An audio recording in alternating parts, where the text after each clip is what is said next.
Hey, what's up guys? Tom here. In this video, I want to share something that's a little personal. I don't think I've actually shared this with you guys before. And the reason why I'm sharing this video is because, well, you will see. Anyway, so it's about my parents. My parents, just a little bit of background about them, is they came from absolutely nothing. Back in the 1950s in China, it was pretty much a third world country. They were both raised up, on the rural parts of China, and the only way for them to really escape their lifestyle at the time was to receive a good education. None of their parents, my great-grandparents, my grandparents, none of them went to college or anything like that. So they recognized, they knew, they were aware that the only way that they can escape that kind of life is through getting good education. So they did. They made a committed decision and they decided to become really good students. So my parents, my dad, my mom and dad, they studied their asses off.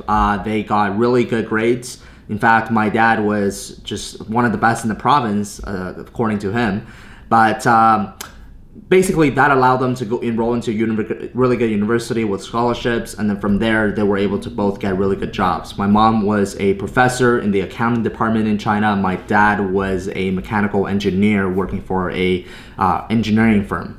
And when my dad was working for the engineering firm during the time that I was born, back in the 1990s, he was able to actually travel. He was able to go to other countries to do business trips. Back then, he went to Africa a lot. He went to North America a lot. So that really opened up his eyes, right? So when he went to North America, and more specifically the States, he was like, wow, like people here are so much happier. He loved the culture. He loved the city. He loved everything about the North American culture. So he said, you know what? Why don't we immigrate our family from China to Canada?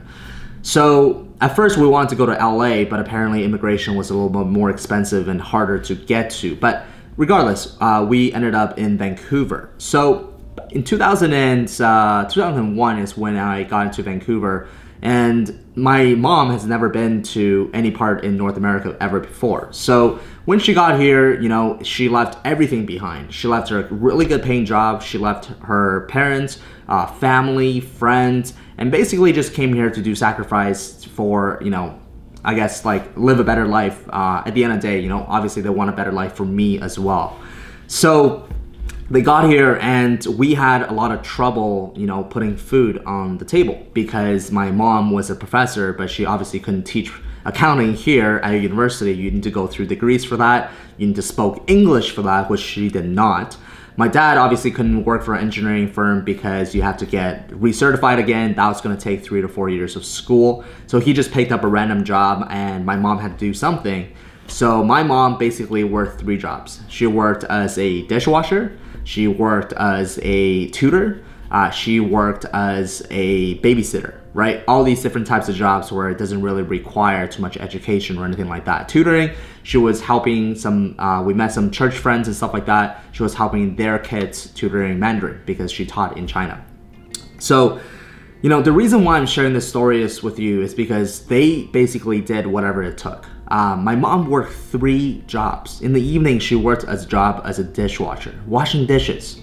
So now, I want to transition to what that really means is lately I've been getting a lot of people emailing me and DMing me on Instagram and private messaging me on Facebook saying, Tom, I want to learn from you. I want to learn Amazon FBA from you. And I'm like, great, that's awesome. That's what I'm doing. The reason why I'm doing this, guys, is because I want more people to live a more fulfilling life.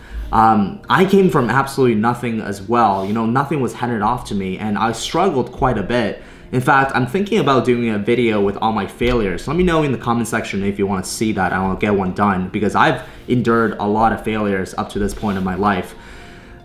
So basically, a lot of people message me and they say, Tom, I want to learn Amazon FBA from you. And for me, at the very beginning, I actually give out a lot of free content. Everything is free. If someone wants to meet for lunch, no problem. Let's meet for lunch. Someone meet for coffee, no problem. Someone wants to hop on a call, no problem. But I realized that the more I helped them for free, the less action they took. It feels like it was really strange, but now looking back, it's not, because how many times have you received something for free and you just take it for granted because you are not invested in it? So now what I've done is I'm charging for my time. Well, my time now is a little bit more valuable than before. I have lots of things going on. So yeah, it's fair for me to charge for my time. And obviously it's for me to value my time and value myself, value my expertise and experience as well. So I say, okay, no problem. If you wanna work with me, if you wanna learn from me, here's how much it's gonna cost. And here's what you're gonna get.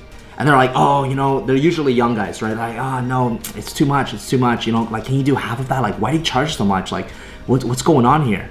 And it always comes down to money, right? And it's hard for me to feel bad for any of these guys. These are young guys, right? Young guys and girls, you know, whatever, they have a lot of energy, they have a lot of time, you know, and what they fail to realize is that it's hard for me to feel bad for them, even when they're like, Tom, I'm down to my last $50 in my bank account. And the reason why it makes me hard to feel bad for them is because my parents, looking back, they came from nothing. They came from nothing, but they decided to take action and struggled, and they were willing to go from a professor to a dishwasher just because they had to do what they had to do. They had to get it done. They had to survive. There was no other options. So the reason why I don't, you know, I don't feel bad for these people is because, dude, like, go get a fucking job. Seriously, go get a fucking job. You're a young guy, you know, you're 20 years old, 25, even 30, you know, they're like, oh, you know, Vancouver housing market is bad, or Vancouver job market is bad. You know, I don't even know what to say. So, you know, nowadays it's just everybody wants something instantaneously. Everybody, and I blame Tai Lopez and Gary Vee for this shit too, because a lot of them, they're trying to be like celebrity entrepreneurs, right? They're celebrity entrepreneurs, and everybody is a, you know, everybody is a mentor these days. Everybody is a public speaker. Everybody is an entrepreneur, a visionary. When they, in fact, they don't do shit. They don't do shit. So instead of trying to please other people through social media and trying to get more views, which does not have anything to do with your self-worth, focus on yourself. Go get a job, make some money, then invest in yourself, invest in a mentor, because I still believe that's the best way to learn anything in life. And I wish I had a mentor back then. I wish I had someone like me who I can learn from, even though I was willing to pay. Back then when I had nothing, I took a credit card. Yeah, I put money on credit card when I didn't have any, but I knew that, hey, you know what? I can get a job, I can pay this off. So that's kind of what it takes, guys. And I'm speaking from the heart because this stuff really happened, right? I came from nothing as well, but it's hard for me to just, oh, I'm so sorry, I'm so sorry. Look, this is your life. This is not a Disney movie. No one's gonna come from the fucking skies and save you. I'm sorry. It's life is hard. But you need to take control of that, because at the end of the day, only you can take care of yourself, right? You have to take care of yourself before you can take care of other people. So take care of yourself first. Focus on yourself first. Invest in yourself, learn a skill, learn this, learn that, and start making some money, take action, and then you will be very surprised of how far you can become after just 1 or 2 years of consistent work ethic. Just working day in and day out. So anyway, I don't want to ramble on too much, but I want to share that story with you because it was important for me, and I think that's where I get my work ethic from. It's just from my parents. I've seen them coming from nothing. And shout out to all the immigrant parents out there that's watching this too. I mean, you've sacrificed everything, and just so that your offspring, your child, your family can have a better life. So I want to thank you for that. So anyway, that's pretty much the end of this video, guys. Go out there and hustle. This is your life. No one's gonna come and save you like the Disney movies, okay? Go out there and hustle. You can do it. I believe in you. So I will see you guys in the next video.